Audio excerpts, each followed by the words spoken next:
мұхаммед пайғамбардың саллаллаху алейхи вассалам дүниеге келуі мен пайғамбарлық алдындағы 40 жыл.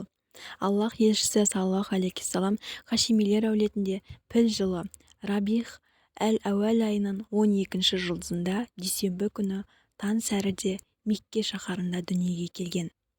Христиан күнтізбесімен бұл мерзім 571 жылдың 20 немесе 22 сәуіріне сәйкес келеді. Айы күні жеткен сәби өмірге келгенде, оның анасы таңғаларлық керемет мұғжизаның куәсі болады. Ол туылғанда анасының құрсағынан шұғыласымен Шам жеріндегі қамалдарды арайландырған нұр шашылады. Сәби туылған соң Әмина оның атасы Абдул-Мутталибке адам жіберіп қуанышты хабарды жеткізеді. Немересінің дүниеге келгенін естіген Абдул-Мутталиб қуанышы қойнына сыймай, жас туған нәрестені қолына алғанша көтеріп асықты. Атасы келіп сәбиді қолына алып Қағбаға келді. Шад-шадыман толқыған ата Аллахқа дұға етті және немересін өмірге әкелгені үшін Аллахқа шүкіршілік етіп алғыс айтты.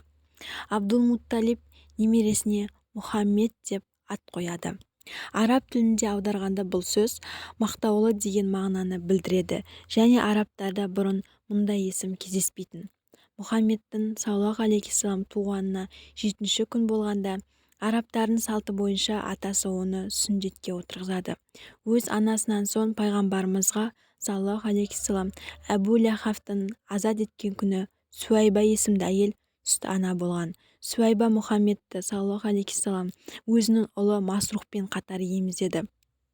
Ол пайғамбарымызға саллаллаху алейхи вассаламға дейін кезінде Хамза ибн Абдул-Мутталибке сүтін берсе, пайғамбарымыз саллаллаху алейхи вассаламнан кейін Әбу Сәләба ибн Абдул-Асад әл-Мағзубиді емізген болатын.